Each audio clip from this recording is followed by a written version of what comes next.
Good evening, I hope everyone's well today. Thank you for watching, it is appreciated as always. Our Home Secretary Shabana Mahmood has decided that she's going to try and put restrictions on certain protests in the United Kingdom.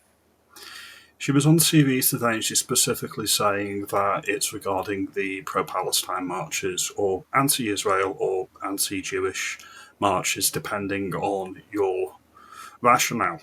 It could be argued either way. I'm not here to specifically argue for that or against it. They're going to be using it for other things. That's the bottom line. Now, if President Trump and Israel get their way, the war in the Middle East is going to be over pretty soon anyway, so these Palestine marches should be coming to an end. The issue is they're going to be coming after other protests. The context is they can try and ban them if people feel distressed or alarmed. That could be anything, and as I say, it's a completely subjective measure. There's no objectivity, and so it can be anything that they decide they want it to mean. This is what Shabana Mahmood put out today. The legislation that I'm going to bring about is based on the ability of the police to place conditions and restrictions on protests. And what I will be making explicit is that cumulative disruption, that is to say the frequency of particular protests in particular places, is in and of itself a reason for the police to be able to restrict and place conditions. That is to say they can move them to a different place, they can restrict the time that those protests can occur on. So that will unlock all of the broader measures that the police can already do on protests. It's been clear to me in conversations in the last couple of days that there is a gap in the law and there is an inconsistency of practice. So I'll be taking measures immediately to put that right, and I will be reviewing our wider protest legislation as well to make sure the arrangements we have can meet the scale of the challenge that we face, which is protecting the right to protest, but ensuring that our communities can go about their daily business without feeling intimidated, and also that public order can be maintained. Sounds reasonable on the face of it, but as always, dig a little deeper. Labour conference last week, they made it explicitly clear anybody who's not a milquetoast centrist is an enemy, whether that's the left or the right.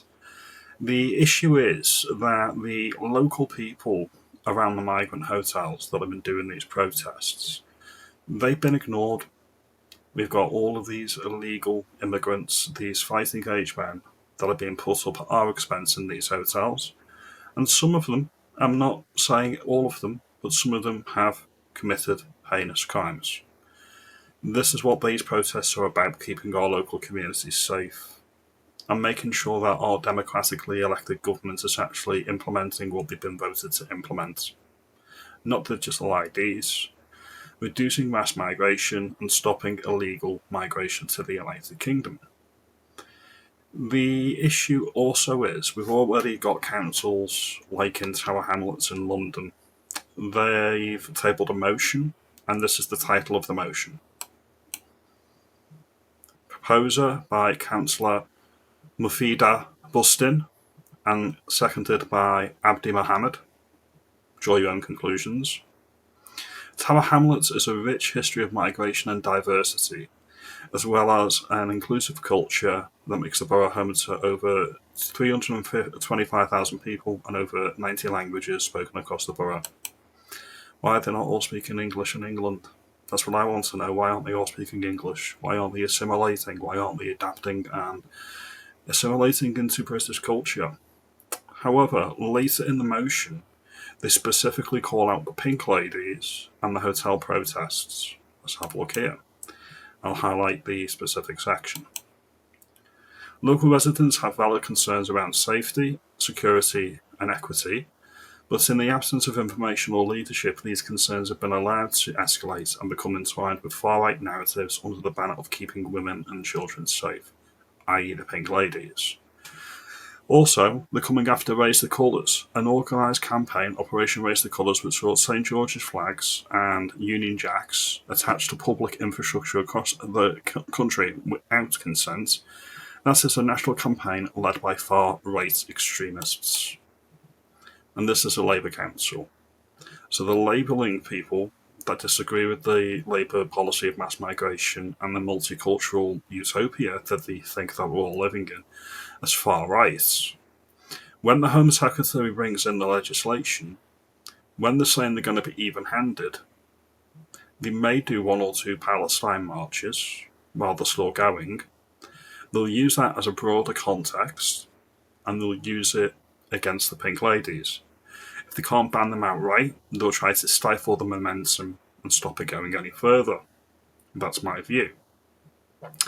The Palestine marches that are happening all over the country, if you look at the makeup of the people in these marches, they're usually useful idiots, mid-class, champagne socialists, all against Western imperialism.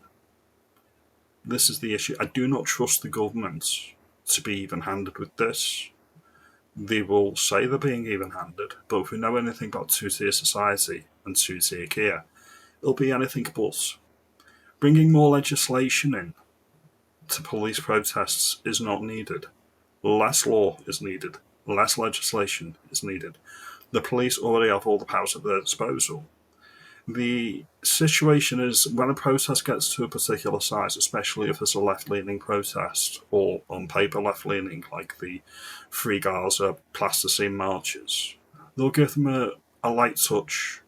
They'll let them chant anti-Semitic dialogue, and they'll let them chant evil things as well, and use Nazi propaganda and whatnot. And the reason why they allow it is they think it's better for them to let it continue, because if they try to break it up, it could cause a riot. They don't have that approach with the right-leaning protests, because you're outside the Overton window, and you need to be shut down.